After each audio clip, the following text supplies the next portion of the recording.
Saber Direito Debate começa agora e nosso convidado de hoje é o mestre em Direito, advogado especialista em Direito Penal e Processo Penal, Tiago Ciferman.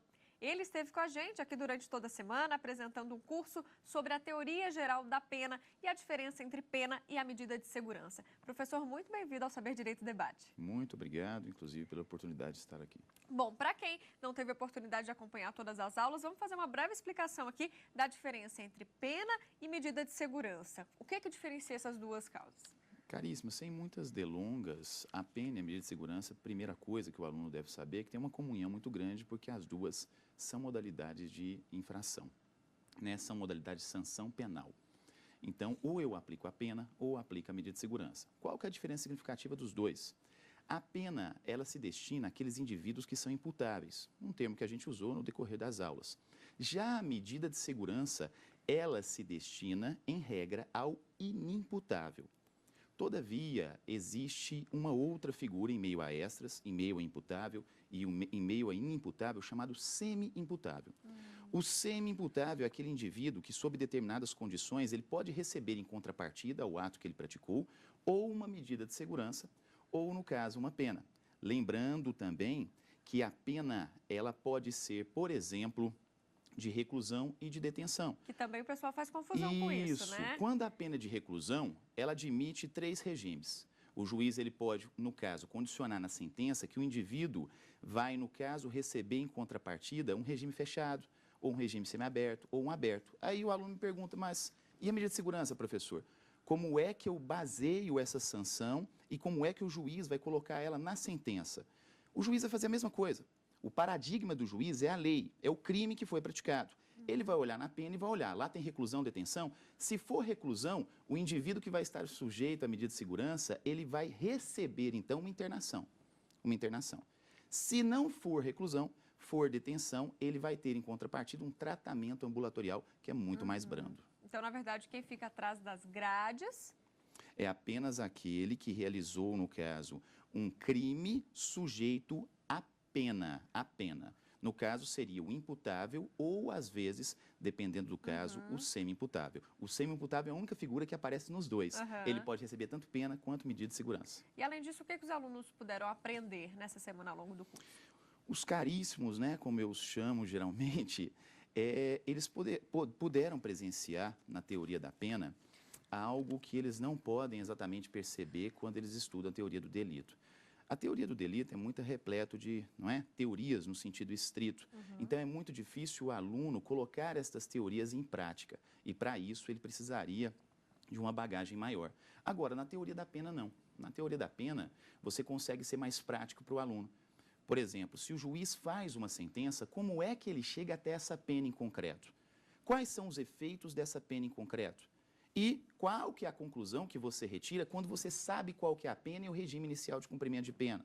Então, quer dizer que o aluno que teve essa aula, hoje em dia, quando ele assiste uma reportagem jornalística e ele vê que o indivíduo foi preso e logo depois foi solto, diferente daquele que é leigo, ele vai avaliar, vai perguntar, olha, qual que é o crime que foi praticado? Deixa eu ir no Código Penal. Ele vai olhar a pena daquele crime e, com base na pena e também nas condições pessoais, ou se o indivíduo é reincidente ou não, ele vai saber explicar, inclusive para os seus familiares, por que de pronto aquele indivíduo foi solto. Por que o regime dele atual é um regime, por exemplo, de semi-liberdade, é um regime aberto, é um regime fechado? Então, isso contribui sobremaneira pro estudante de direito, ajuda muito. E para quem não conhece essa diferença, professor, causa até um desconforto, né? Porque, poxa, cometeu crime, já está solto, então a população não tem esse discernimento. Não, o mal-estar ele é característico e ele surge exatamente em razão da falta de conhecimento do que é a legislação. Então, um aluno, por exemplo, às vezes fala, ah, professor, mas o cara recebeu uma pena de 6 anos, professor. E ele recebeu uma pena de 6 anos, por que o regime dele, ou por que o regime dele está diferenciado, por que ele está solto? Aí eu digo para o aluno, falo, caríssimo, você tem que entender que a primeira coisa que você vai olhar então no código é se o crime é sujeito a reclusão e detenção, não é isso que eu falei? Pois é, se ele é de reclusão, quer dizer que o juiz de imediato na sentença pode determinar que o regime inicial dele vai ser fechado, ele vai ficar trancado.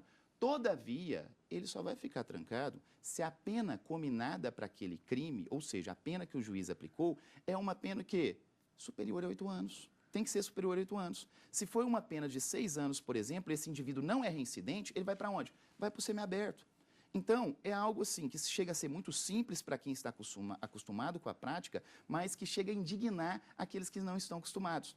Fato é que, caso eles soubessem disso, possivelmente eles não ficariam assim tão desconfortáveis com essa questão. Uma questão puramente legal e que é passível de aplicação. E além dessa questão, qual é outra dúvida que os alunos têm bastante também durante as aulas? Olha, os alunos em geral, quando a gente fala em sentença e possibilidades de auxílio àquele que está sendo condenado, eles têm muita dúvida de como é que o juiz chega nessa pena em concreto. Porque uma coisa é você saber estabelecer os tipos de remédios e os tipos de peças ou como é que você pode agir para beneficiar o indivíduo que está sendo condenado ou melhorar a sua condição. Outra coisa é você saber só pesar se o juiz, ao tempo em que ele criou a pena em concreto, ele agiu de acordo com a lei. Porque tal como nós, advogados, auxiliares da justiça, o juiz está totalmente sujeito à legislação, principalmente naquilo que pertine à criação da pena em concreto. Então, por exemplo, os alunos têm muita dificuldade de reconhecer o critério trifásico. Eles dizem, mas professor, para o juiz criar a pena base, ele precisa seguir qual artigo? Eu falo, olha, caríssimos, é muito simples. Se você olha o artigo 68, o juiz é a pessoa que vai lá no código, abre e lê o artigo 68. O artigo 68 está sendo um comando para o juiz de direito. Qual o comando? Falando, juiz, é o seguinte, se você for criar a pena em concreto, você precisa olhar para 3 condições especiais. Primeira coisa, você vai se basear no artigo 59. Você vai olhar a culpabilidade do indivíduo, você vai olhar os antecedentes dele, você vai olhar a conduta social, o motivo, circunstâncias, consequências do crime, personalidade. Você vai olhar tudo isso. E código, estou mandando você olhar tudo isso para você estabelecer qual que vai ser a reprimenda entre o máximo e o mínimo. Se o código definiu que o indivíduo vai receber como sanção uma pena de 4 a 10 anos, o juiz ou vai fixar 4, ou 5, ou 6, baseando-se no artigo 59. Ou seja, cada caso é um caso. Cada caso é um caso e isso é o que permite o juiz chegar, por exemplo, na pena em concreto. Agora também é alvo de muita discussão, né? Exato, isso tem criado, inclusive, dissidências sérias entre advogados, ou melhor, entre os advogados, né, um e outro, e entre também a advocacia e o próprio judiciário. Porque o que a gente percebe muitas vezes, em que casos de só menos importância, mantém indivíduos sob regimes severos, mantém indivíduos presos de modo cautelar, enquanto outros casos que não são de só menos importância acabam recebendo algumas benesses em contrapartida. É isso que faz com que ocorra um desnivelamento e uma desproporção muito grande, aptas a gerar as enormes discussões que hoje em dia nós enfrentamos por aí. Tá certo. Professora, a gente faz agora então um rápido intervalo, te peço 1 minuto, daqui a pouco a gente volta com mais bate-papo aqui no Saber Direito Debate. Não saia daí.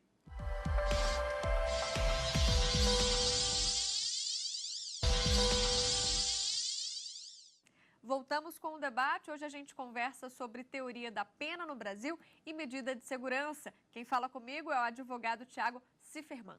Bom, professor, então voltando ao assunto, medida de segurança. Existe um prazo máximo para essa medida ser cumprida e isso também gera uma polêmica. Explica pra gente. A polêmica ocorre tanto em relação aos tribunais superiores quanto também em relação à doutrina. Por quê? Passou a existir um impasse muito grande, porque quando você faz a leitura com o vagar do Código Penal, você percebe que os crimes em si estão sujeitos a um cumprimento de pena máximo que não pode ultrapassar os 30 anos. Então aí você pensa, tá, os crimes não podem ultrapassar 30 anos, até aí tudo bem. Quando fizeram o mesmo questionamento em relação à medida de segurança, logo os juristas passaram a se arvorar e procurar na legislação algo que pudesse auxiliá-los. E não encontraram um só dispositivo fazendo referência específica a isso. Ou seja, o legislador acabou titubeando e não estabelecendo algo em especial para a medida de segurança. Diante desse impasse, os tribunais superiores começaram a se digladiar. E o STF, por exemplo, chegou à seguinte conclusão. Falou o seguinte, olha, esse prazo de 30 anos, que é o limite máximo de cumprimento de pena, que é aplicável aos crimes, também destina-se à medida de segurança. E nesse ponto, alguns alunos às vezes fazem a questão, mas como que o STF aplicou este artigo em especial para um caso que não tem descrição legal? Isso chama-se, caríssimo, integração analógica ou analogia. Analogia é esse recurso hermenêutico, é um recurso integrativo, onde você utiliza uma lei já existente aplicável para um caso específico a um caso concreto bastante semelhante a esse caso já existente. Ok, até aí tudo bem, ninguém tem nenhuma dúvida quanto a isso. Todavia, surgiu também uma outra corrente. Na outra corrente, acabaram apreciando muito mais as razões pelas quais a medida de segurança surgiu. Então, o que é a medida de segurança mesmo? Olha, a medida de segurança é uma espécie de remédio. Ela tem uma finalidade terapêutica. E se eu digo para você que a medida de segurança tem uma finalidade terapêutica, quer dizer que a finalidade dela é de tratamento. E, como tal, deve ser mantida até que o indivíduo se restabeleça.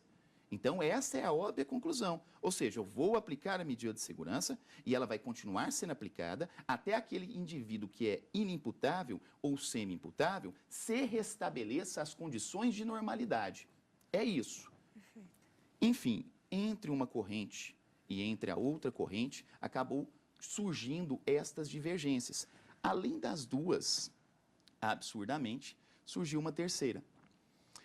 Nessa terceira corrente, diferente dessas duas primeiras, disse o seguinte, ó, concordo que a medida de segurança deve ter um limite. Ela deve ter um limite, mas o limite não é de 30 anos. O limite não é aquele descrito no artigo 75 do Código Penal. O limite não é aquele sobre o qual se debruça o próprio STF para falar que a medida de segurança está sujeita ao limite aplicável às penas privativas de liberdade. O limite vai ser baseado no máximo da pena combinada em abstrato. Como assim? Ora, se um crime tem pena máxima de 10 anos, o limite para a aplicação da medida de segurança seria 10 anos. E qual que é o grande entrave que existe aqui significativo? Esse paradoxo que existe, essa dúvida constante que existe entre você a um só tempo considerar a medida de segurança algo terapêutico e criar para ela uma limitação temporal. Sob a perspectiva do STF, não haveria aqui, por exemplo, a possibilidade de aplicação da medida de segurança de modo indeterminado, porque isso implicaria em imprescritibilidade. Ou seja, já que ela pode ser aplicada e perpetuar, eu estaria tornando aquela medida de segurança praticamente imprescritível. Quando é que ela acaba? Vitalícia. Não dá para saber.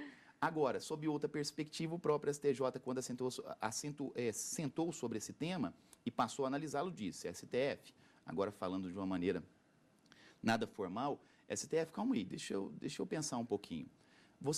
Eu não estou tornando a medida de segurança algo imprescritível. A imprescritibilidade, ela dessume-se da Constituição Federal, por exemplo, em relação ao crime de racismo.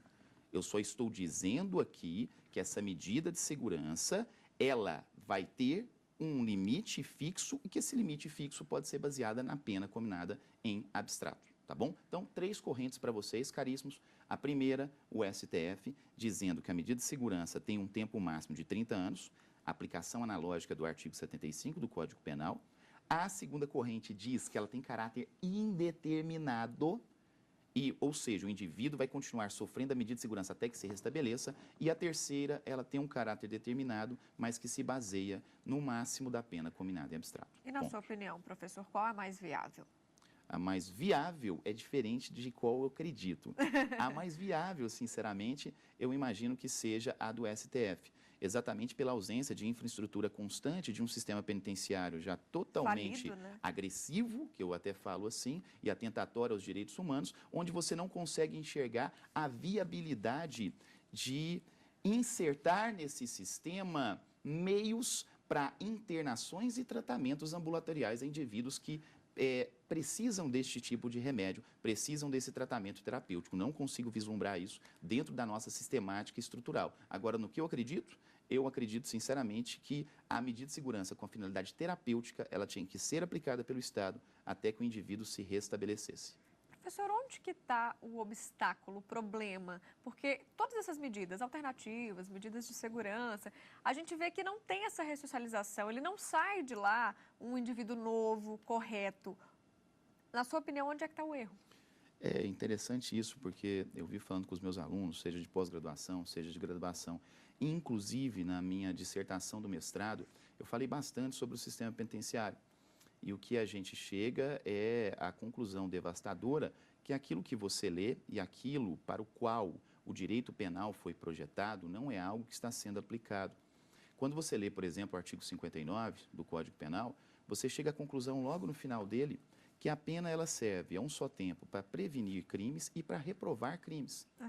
Então, quer dizer que a pena também tem uma expectativa necessariamente de ressocialização. Então, está falando isso, eu não estou falando a esmo, não é? Eu estou falando que a lei de execução penal e o próprio Código Penal, eles foram projetados para isso, para fazer com que as pessoas que pratiquem crimes, elas sejam, num determinado instante, e dependendo de qual foi o crime praticado, segregadas e que, por meio dessa segregação, elas atinjam a ressocialização. E nessa brincadeira, eu até falo, é difícil você dizer ressocialização ou socialização inaugural. Você ressocializa aquele que pertence ao seu meio, aquele que tem as mesmas expectativas, aquele que tem alguma igualdade de condições, aquele que perante você, você pode reconhecê-lo como um par e ele vive condignamente num mesmo contexto. Agora, um indivíduo que não está dentro desse contexto, que está totalmente descontextualizado, quando ele é preso, graças ao influxo da ausência de infraestrutura, superlotação e tudo mais, não tem como você sequer tocar no assunto de ressocialização quando ele não foi sequer socializado inauguralmente. Na vida dele. Ele não conhece a sua realidade, não é? Os paradigmas que nós tivemos ao longo da nossa vida não é o mesmo que dele. E não diga-se aqui que estar-se-ia a defender, no caso, a criminalidade, dando alguma justificativa ou fundamento sociológico para a prática de crimes. Não é isso. Só estou falando que não adianta, em termos de Código Penal, apregoar que as pessoas devam ser ressocializadas e simplesmente fechar os olhos para toda essa dogmática e prender a pessoa ali sem levar em consideração os seus direitos e sem levar em consideração mais os deveres que o Estado tem de atuar dentro dessa infraestrutura, oportunizando a esse indivíduo o quê? O trabalho, tanto faz lá dentro, os estudos e um modo que aperfeiçoe as suas práticas de vidas não voltadas à criminalidade. Agora, professor, uma frase polêmica também, né? Todo mundo é inocente até que se prove o contrário. Na prática, isso funciona? Na verdade, é uma das frases que mais têm sido utilizadas no atual contexto, principalmente diante de decisões que consagraram, por exemplo, a possibilidade de prisão após a sentença de segundo grau, né?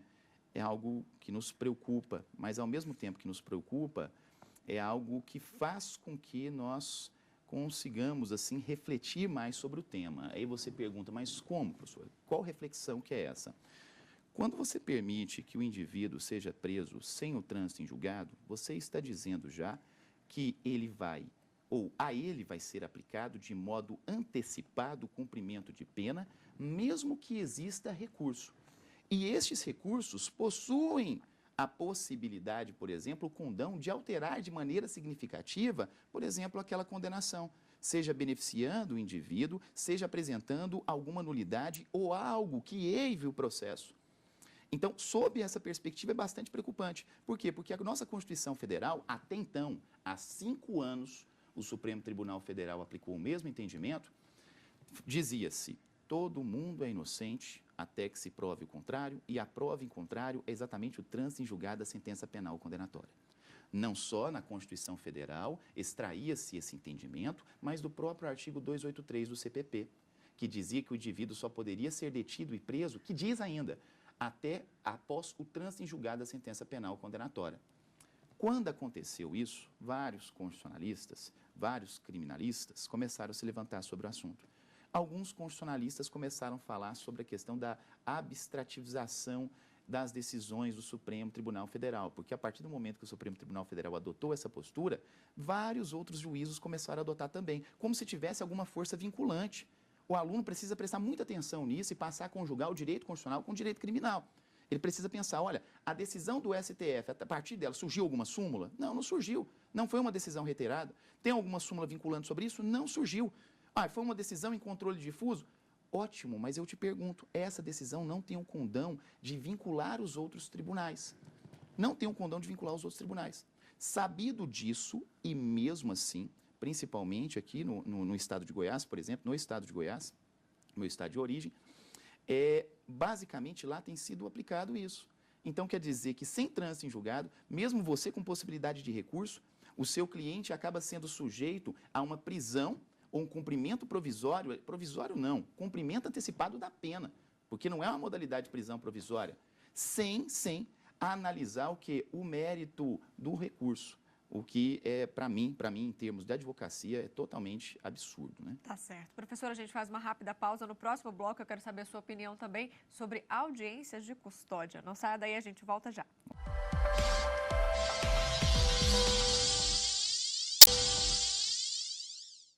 O debate está de volta e, como prometido antes do intervalo, professor, sua opinião sobre as audiências de custódia. As audiências de custódia, né, é um assunto também muito intrigante.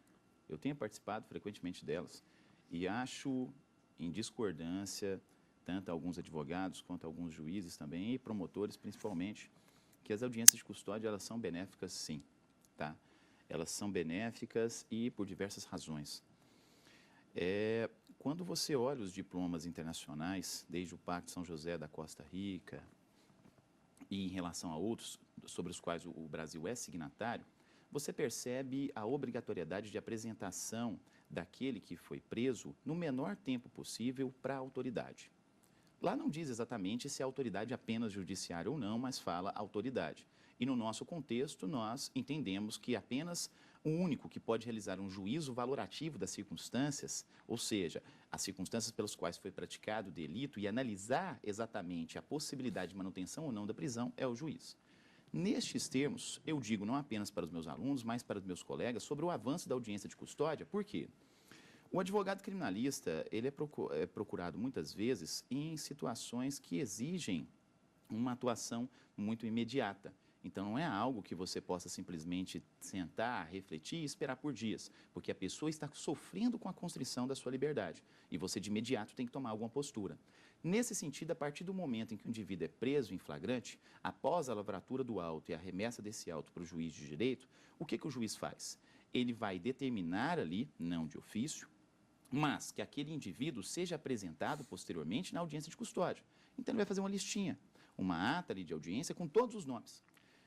Essa possibilidade de você apresentar a pessoa diante do juiz ajuda em muito para estabelecer exatamente a real necessidade da manutenção dele na prisão. Nós vemos hoje em dia muitos juízes falarem o seguinte: a audiência de custódia é um retrocesso, é um absurdo, porque onera demais o judiciário está com infraestrutura, foi feita para soltar bandidos. Calma lá, vamos pensar o seguinte. Primeiro que Código Penal e Código de Processo Penal em si mesmos, como diplomas que tentam, no caso, resguardar não apenas a pessoa contra a qual está se praticando uma conduta ilícita, mas a pessoa que está sendo sujeita ao processo, eles não estão com esse ideal punitivista. O processo penal, ele foi feito exatamente para proteger aquele que está passando pelo procedimento.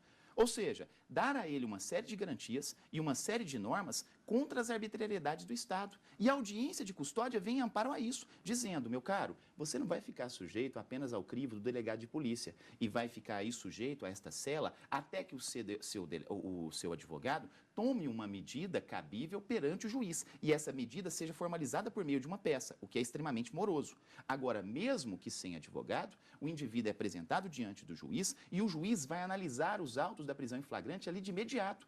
Essa análise, por meio também de oitiva do indivíduo que está sendo submetido à prisão, permite ao juiz, de maneira bastante clara e objetiva, perceber se ali existem ou não os pressupostos para a conversão daquela prisão em flagrante em prisão preventiva. Isso é de extrema necessidade. Professor, então, para a gente encerrar o programa, trouxe aqui alguns livros, não é mesmo? Vou pegar esse aqui para a gente citar, que é o Tratado de Direito Penal. Ele já está na 21ª edição. É um livro do César Roberto Bittencourt. Sobre o que fala esse livro, professor? Para os caríssimos que estão assistindo aí, geralmente eu trago obras que servem tanto para aquele que é estudante da graduação, quanto aquele que quer se inteirar de maneira mais aprofundada.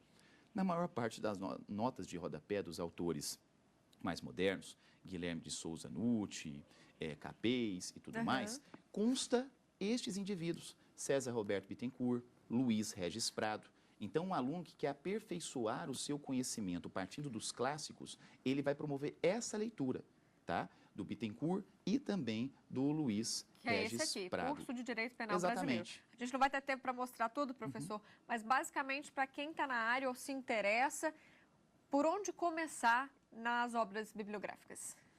Sobre a bibliografia, ela tem que ser bastante branda inicialmente, nada de algo que gere muita confusão. Então, geralmente, eu indico para os meus alunos aqueles autores que são bem didáticos. Nós temos, por exemplo, o próprio André Stefan, né? O André Stefan tem um livro bastante didático sob a coordenação do professor constitucionalista Pedro Lenza, que auxilia demais os alunos nesse início. Exatamente. Tá. Professor, eu agradeço a sua presença, o nosso bate-papo aqui no Saber Direito Debate. Obrigado, obrigado. O programa fica por aqui, obrigada pela sua companhia. Se você tem dúvidas, mande um e-mail para a gente, é saberdireito@stf.jus.br. Você também encontra a nossa programação no site da TV Justiça, tvjustiça.jus.br. Até o próximo encontro. Tchau!